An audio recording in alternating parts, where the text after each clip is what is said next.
तो आज हम लोग जानेंगे द्विघात समीकरण।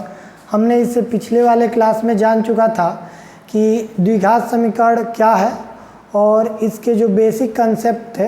पार्ट 1 में हमने ये जान चुका है कि बेसिक कंसेप्ट में हम चर अचर के बारे में पढ़ चुके थे और बीजीय व्यंजक क्या होता है, बीजीय व्यंजक के प्रकार कौन कौन से हैं, बहुपद और बहुपद के प्रकार। साथ में हम लोग पढ़ चुके थे शून्यक यानी कि मूल, ठीक है, यानी कि हम लोग द्विघात समीकरण के मूल पढ़ चुके थे कि मूल क्या होते हैं और कितने प्रकार के होते हैं, इसके बारे में हम लोग बात कर चुके थे। आज हम लोग पढ़ेंगे कि जो द्विघात समीकरण है ये कितने प्रकार का है, ठीक है, और इसको कितने मेथड से सॉल्व किया जा सकता है, ठीक है। चलिए बात करते हैं सबसे पहले कि द्विघात समीकरण कितने प्रकार का होता है, ठीक है। तो जो क्वाड्रेटिक इक्वेशन होता है, क्वाड्रेटिक इक्वेशन, ठीक है, यानी कि द्विघात समीकरण। द्विघात समीकरण दो प्रकार का होता है, ठीक ना। एक होता है प्योर क्वाड्रेटिक इक्वेशन,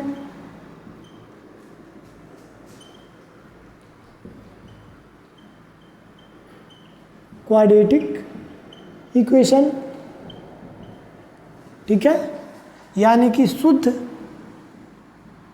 द्विघात समीकरण, द्विघात समीकरण, ठीक है। और एक होता है सिंपल क्वाड्रेटिक इक्वेशन, साधारण द्विघात समीकरण, या फिर इसी को हम लोग बोलते हैं एडफेक्टेड क्वाड्रेटिक इक्वेशन, ठीक है। तो हम लोग पहले बात कर ले शुद्ध द्विघात समीकरण क्या होता है। शुद्ध द्विघात समीकरण यानी कि ऐसा द्विघात समीकरण जिसका एक घात पद शून्य हो उसे हम शुद्ध द्विघात समीकरण कहते हैं। यानी कि अगर यहाँ पे कोई ax² plus bx plus c is equal to 0 है, ठीक है, तो इसको हम शुद्ध द्विघात समीकरण कहेंगे। लेकिन कब? जब यहाँ पर इसमें जो b का मान है, ठीक है, where b is equal to 0 हो जाए तब, ठीक ना। यानी कि जब यहाँ पे 0 हो जाएगा तो ये एक घात वाला जो पद है वो 0 हो जाएगा, शून्य के बराबर हो जाएगा। तो इस तरीके के द्विघात समीकरण को हम शुद्ध द्विघात समीकरण कहते हैं। थोड़ा परिभाषा जान लेते हैं। ऐसा द्विघात समीकरण जिसका प्रथम एक घात लिख लेते हैं, एक घात पद का मान शून्य होता है,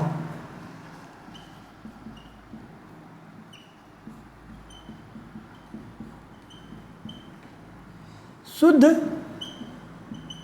द्विघात समीकरण कहते हैं।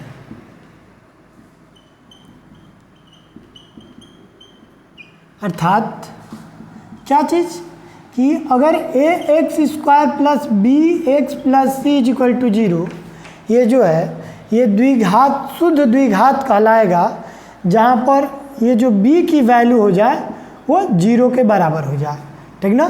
तो इस तरीके के द्विघात समीकरण को हम शुद्ध द्विघात समीकरण कहते हैं, ठीक है।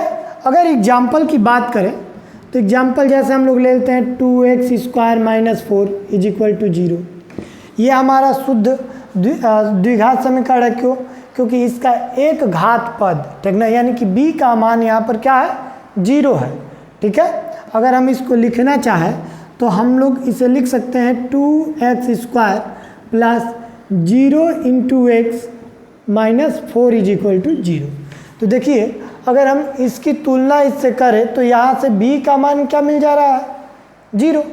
तो इस तरीके के द्विघात समीकरण को शुद्ध द्विघात समीकरण कहेंगे।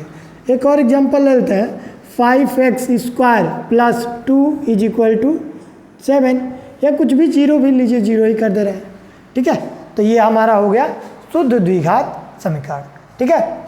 दूसरा बात करते हैं दूसरे इसके टाइप की, तो वो होता है एडफेक्टेड या सिंपल क्वाड्रेटिक इक्वेशन, साधारण द्विघात समीकरण। उसे ही हम लोग एडफेक्टेड भी बोल लेते हैं, ठीक ना। एडफेक्टेड क्वाड्रेटिक इक्वेशन, ठीक है, या इसी को सिंपल क्वाड्रेटिक इक्वेशन बोल लेते हैं। इसमें क्या होता है, तो ऐसा द्विघात समीकरण जिसमें प्रथम घात पद जो है या एक घात पद का मान या द्विघात पद का मान शून्य नहीं होता है, उसे हम एडफेक्टेड क्वाड्रेटिक इक्वेशन यानी कि सिंपल क्वाड्रेटिक इक्वेशन कहते हैं, ठीक है। ऐसा द्विघात समीकरण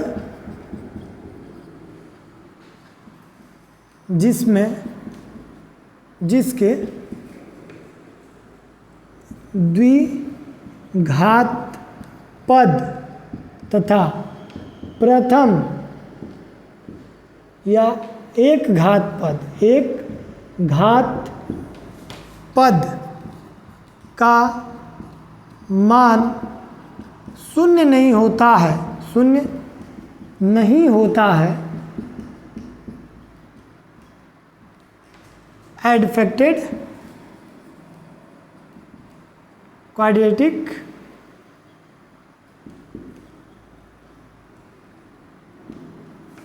इक्वेशन कहलाता है, ठीक है।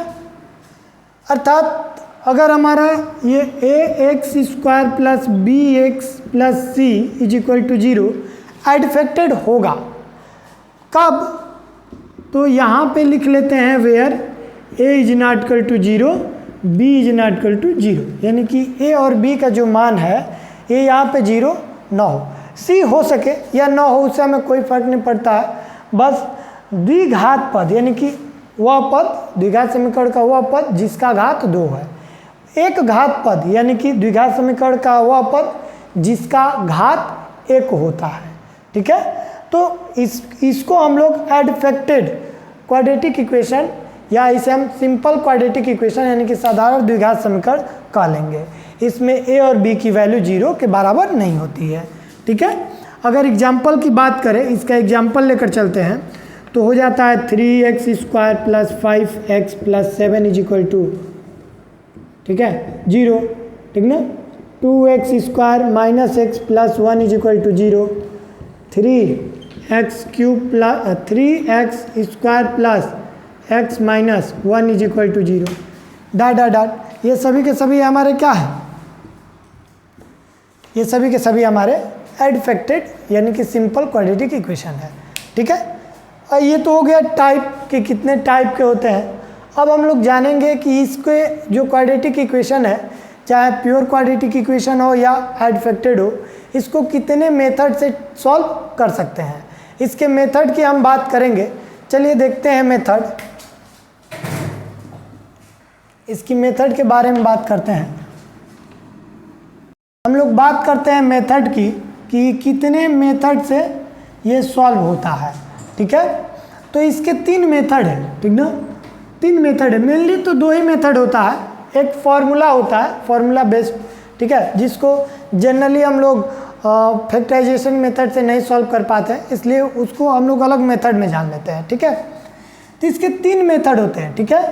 पहला होता है गुणनखंड विधि, गुणनखंड विधि, ठीक है, यानी कि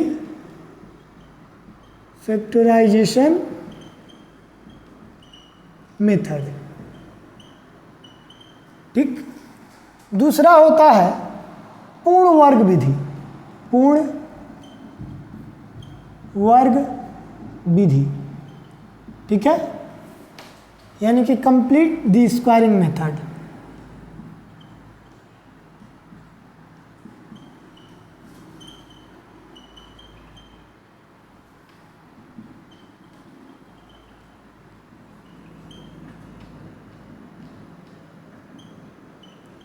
ठीक है। और तीसरा होता है द्विघात सूत्र, द्विघात सूत्र, या इसी को हम लोग श्रीधराचार्य के नियम भी हम लोग बोल देते हैं। ठीक है, क्योंकि इसे बताए थे श्रीधराचार्य ने, इसलिए हम लोग उन्हीं के सम्मान में इसी द्विघात सूत्र को हम लोग श्रीधराचार्य का नियम से भी जानते हैं। ठीक है, द्विघात सूत्र यानी कि क्वाड्रेटिक फॉर्मूला।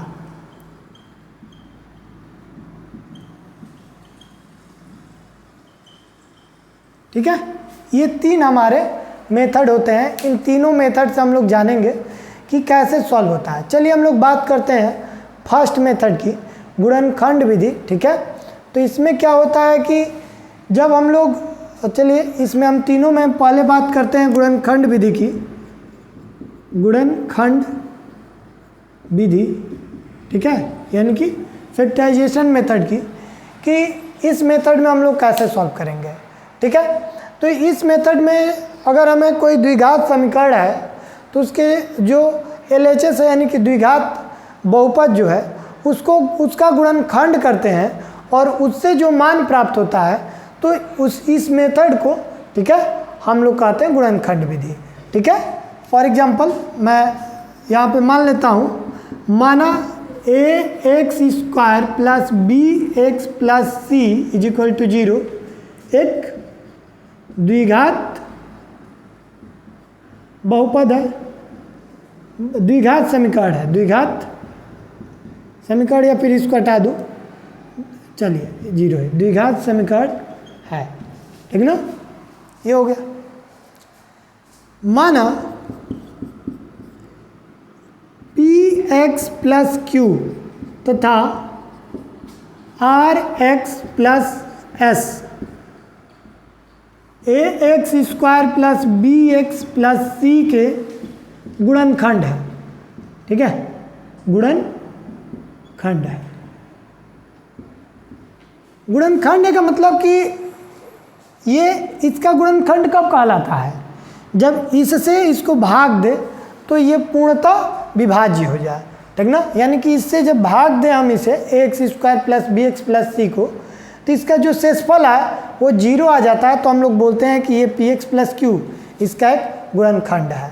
ये है कि नहीं ये पता नहीं, लेकिन मैंने मान लिया है एक स्टैंडर्ड फॉर्म में। ठीक ना, कि मान लेता हूँ कि ये और ये दोनों के दोनों इसके गुणनखंड है।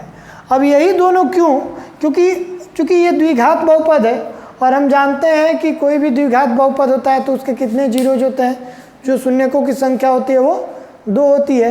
यानी कि जो द्विघात समीकरण है, ठीक है, तो उससे अगर उसके मूलों की संख्या अगर हमें बतानी हो तो जिस समीकरण के जो घात होता है उतने ही उसके मूल होते हैं। तो ये द्विघात है तो इसके जो मूल होंगे वो 2 होंगे। तो इसीलिए मैं 2 मूल माना हूँ, एक px + q और दूसरा rx + s, 2 अलग अलग गुणनखंड लिया हूँ और इन्हीं के द्वारा हम इसके शून्यक यानी कि इस बहुपद ax² + bx + c के शून्यक अर्थात ax² + bx + c = 0 के हम लोग मूल ज्ञात करेंगे। ठीक है, वो कैसे, देखिए जब ये दोनों इसके गुणनखंड है इसलिए ये आपका ax² + bx + c = 0। हाँ, तो जब ये दोनों इसके गुणनखंड होंगे तो इन दोनों का गुणनफल इसके बराबर होगा। ठीक है, यानी कि ये इसको मैं लिख सकता हूँ कि px + q × rx + s = 0। ठीक है, अब इसको एक बार इधर भेज करके px + q = 0 मैंने कर दिया। अब यहाँ से q इधर आएगा तो px = -q, और यहाँ से अगर x का मान निकालें तो x = -q/p। ओके, इसी तरीके से अगर हम दूसरे वाले पार्ट को, मैं इसको इधर भेजा, देखिए भेजने का मतलब क्या चीज़, ये इधर गया है तो 0 ये डिवाइड हो जाएगा क्योंकि इधर इनटू में है, इधर गुणा में है, तो 0 में किसी भी संख्या से भाग देते हैं तो 0 ही मिलता है। तो मैंने एक बार इसको इधर भेज दिया। अब मैं इसको ही नहीं, इसको भी तो भेज सकता था, तो चलो एक बार इसी को भेज देते हैं। तो जब इसको इधर भेजते हैं तो यहाँ पे आ जाता है आर एक्स प्लस एस बराबर 0। ठीक है, ये इधर जाएगा तो आर एक्स बराबर माइनस एस, तो यहाँ से एक्स का मान मिल गया माइनस एस बाई आर। तो ये हमें मिल गए दो शून्यक, दो अलग अलग जो ये द्विघात समीकरण है उसके शून्यक मिल गए। जब इसके जो मूल है, ठीक है, जो गुणनखंड है वो पी एक्स प्लस क्यू और आर एक्स प्लस एस है तब, ठीक ना। तो इस विधि को ही हम लोग बोलते हैं गुणनखंड विधि। चलिए इस पे कुछ क्वेश्चंस देख लेते हैं कि क्वेश्चन इस पे कैसे होंगे। ठीक है, देखिए क्वेश्चंस यहाँ पे ले लिए हैं। ठीक है, कुछ क्वेश्चंस है, ये हमने 10 क्वेश्चन ले लिए हैं और इसको गुणनखंड विधि से सॉल्व करने हैं। ठीक है, चलिए कुछ क्वेश्चंस देखा जाए और कुछ आप लोग लगाइएगा, जो प्रॉब्लम होगी कमेंट कीजिएगा, उसे फिर से किया जाएगा। ठीक है, चलिए देखते हैं। जैसे पहला क्वेश्चन है, दिया है 2x² plus x minus 6 is equal to 0। ठीक है, देखते हैं पहला क्वेश्चन ये कैसे सॉल्व होता है। तो देखिए, जब भी आपको गुणनखंड विधि से करना है तो इसके दो स्टेप को याद रखिएगा। पहला स्टेप जिससे कि आप लोग आसानी से सॉल्व कर सकेंगे, पहला स्टेप ये होता है कि फर्स्ट और लास्ट का गुणा कर लीजिए, यानी कि फर्स्ट x² का गुणा, लास्ट यानी कि अचर पद। तो x² का गुणांक यहाँ पे 2 है और लास्ट यानी कि अचर पद 6 है।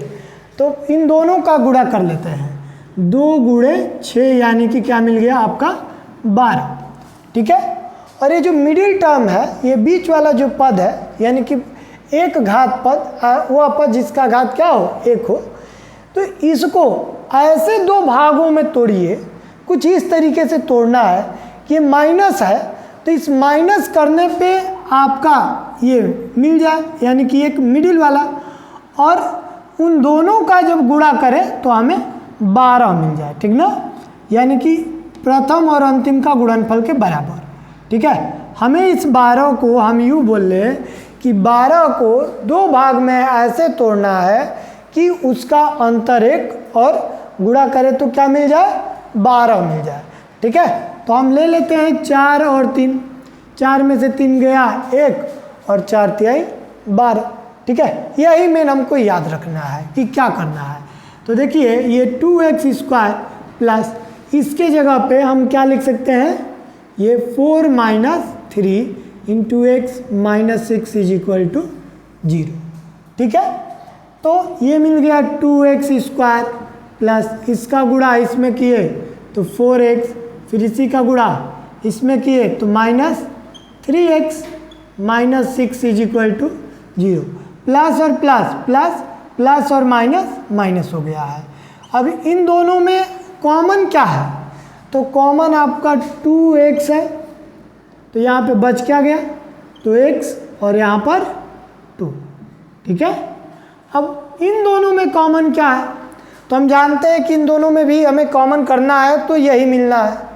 तो जब यही मिलना है तो देखिए इन दोनों में से माइनस पहले हटा दीजिए। ठीक है, और माइनस के साथ 3 भी कॉमन है, वो भी निकाल दीजिए, तो यहाँ हो गया x plus 2 is equal to 0। अब इन दोनों पदों में से आप x प्लस 2 को कॉमन कर लीजिए, ये कॉमन दिख रहा है फिर से, तो ये दोनों हट गया, तो यहाँ पे क्या बच गया 2x और यहाँ पे माइनस 3 इज इक्वल टू 0। ठीक है, अब ये बताइए, जैसे उसमें हम लोग कर रहे थे, एक बार इसको 0 के बराबर कर दीजिए, यानी कि x प्लस 2 बराबर 0, तो यहाँ से x की वैल्यू ये इधर गया तो -2। ठीक है, एक बार इसको 0 के बराबर कीजिए, यानी कि 2x minus 3 is equal to 0, तो ये हो गया 2x, ये 3 इधर गया तो 3, यहाँ से x इज इक्वल टू 3/2, तो ये मिल गया आपका। ठीक है, तो ये जो विधि हुआ, इसी विधि को हम लोग गुणनखंड विधि बोल लेते हैं। चलिए एक और क्वेश्चन देखते हैं, 4 नंबर। ये 4 नंबर जो क्वेश्चन है, दिया है √2x² plus 7x plus 5 √2 is equal to 0। ये 4 नंबर क्वेश्चन है। थोड़ा इसको भी देखते हैं कि कैसे सॉल्व हो रहा है। तो देखिए मैंने बोला कि फर्स्ट और लास्ट का मल्टीप्लाई कर लीजिए। तो ये √2 इंटू 5 √2, तो √2 2 इंटू 5 क्या हो गया 10। यानी कि हमें 7 को ऐसे 2 पार्ट में तोड़ना है कि गुणा कर दे तो 10 और ये प्लस चीज, देखिए ये इस चिन्ह से हमें मतलब है, अगर ये प्लस है तो प्लस करने पर 7 मिल जाए, ठीक है। तो क्या हो जाएगा, तो 5 2 हो जाएगा। हमेशा बड़े वाले को पहले ले लेते हैं, ठीक है। इसके शॉर्टकट के बारे में भी जानेंगे लास्ट वाले में, ठीक ना, कि डायरेक्ट इसका आंसर कैसे निकाला जाता है वो लास्ट में सीखा जाएगा। यहाँ पे पहले इस मेथड को जान लिया जाए, ठीक ना, क्योंकि कंसेप्ट इम्पॉर्टेंट होता है। देखिए ये √2x² प्लस इस 7 को हम क्या लिख लेंगे 5 + 2 इंटू x प्लस 5 √2 = 0, ठीक है। अब देखिए ये √2x², इसका मल्टीप्लाई इसमें 5x प्लस 2x प्लस ये 5 √2 = 0। अब इन दोनों में से कॉमन क्या है, तो दोनों में से कॉमन x है, तो x कॉमन कर लेंगे तो यहाँ पे √2x प्लस 5, यहाँ पे 2x था तो एक बाहर निकल के एक बच गया, यहाँ पे एक ही था, ठीक है। अब देखिए प्रॉब्लम बच्चों को ये आ रही है कि सर रूट वाले में कॉमन करने नहीं आ रहा है, तो ज़्यादा सोचिए नहीं, टेक्निक लगाइए। आपको ही पता है गुणनखंड विधि में हमें करना है तो हमें इसके बाद वाले स्टेप में भी कॉमन होना ही है। तो ये टेक्निक लगाइए कि क्या कॉमन होगा, तो ये वाला पद, ठीक है। तो इसी को यहाँ लिख लीजिए √2x प्लस 5, ठीक है। 5 लाना है और ऊपर हमें ऊपर वाले स्टेप में +5 है, ये भी प्लस में लाना है, ये भी प्लस में है, लेकिन यहाँ पे हमें रखना केवल 5 है और यहाँ पे 5 के साथ क्या है √2, यानी कि जो कॉमन होगा यही होगा, ठीक ना, यानी कि √2 को बाहर निकाल दिया। तो इस तरीके से हम कॉमन कर सकते हैं, ठीक है। अब दोनों में कॉमन क्या हो गया, तो √2x प्लस 5, ठीक, यहाँ पे बच गया x और यहाँ पे बच गया √2 = 0, ठीक है। एक बार इसको 0 के बराबर कर दीजिए, यानी कि √2x प्लस 5 = 0, तो √2x प्लस ये इधर गया तो हो जाएगा -5, तो x = -5/√2, ठीक है। और एक बार इसको 0 के इक्वल कर दीजिए, यानी कि x प्लस √2 = 0, x -√2, तो एक शून्य यानी कि एक मूल्य ये हो गया और एक मूल्य ये हो गया, ठीक है। तो इस तरीके से हम सॉल्व कर लेते हैं, ठीक है। तो हम लोग आगे बढ़ते हैं और एक क्वेश्चन देख लेते हैं कि कैसे सॉल्व हो रहा है। देखते हैं, जैसे ये है 7 नंबर, ठीक ना, ये कैसे होगा, है √7y² -6y -13√7 = 0, ओके। और इसको सॉल्व करना है, चलिए देखते हैं कैसे, ठीक है।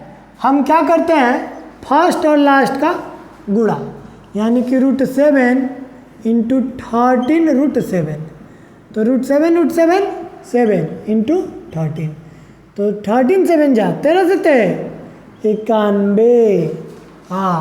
चलिए अब इसको हमें 2 पार्ट में तोड़ना है, लेकिन कुछ यूँ कि माइनस करने पे हमको मिल जाए 6 और गुणा कर दे तो मिल जाए 91, तो बात वही आ गई, ये 13 और 7 दोनों का अंतर 6 मिलता है और गुणनफल 91, ठीक है। देखिए ये क्या हो गया, √7y² -13 -7y -13√7 = 0, √7y² minus plus minus minus minus plus 7y -13√7 = अब इन दोनों में से कॉमन कर लीजिए, तो हो जाएगा y, तो ये √7 माइनस 13 √7y 2 ठो है। और यहाँ से तो देखिए फिर यही कॉमन यहाँ पे √7y माइनस 13, तो 13 के साथ क्या एक्स्ट्रा यहाँ पे है √7, तो √7 कॉमन हो गया, तो ये मिल गया √7y माइनस 13, क्या बच गया तो y, और यहाँ पे प्लस √7 इज इक्वल टू 0। एक बार इसको 0 के equal, √7y minus 13 is equal to 0, ये इधर जाएगा तो √7y इज इक्वल टू 13, तो y की वैल्यू 13/√7। एक आपका जो मूल है आ गया। दूसरा इसको 0 के बराबर कर लीजिए, यानी कि y प्लस √7 बराबर 0, ये इधर जाएगा तो y बराबर -√7, तो दूसरा आपका मूल मिल गया -√7। ठीक है, तो इस तरीके से जो बाकी क्वेश्चंस है उसको आप लगाइए, और प्रॉब्लम जहाँ आ रही है तो आप उसे कमेंट कीजिए, उसको देखा जाएगा, उसे सॉल्व किया जाएगा। ठीक है।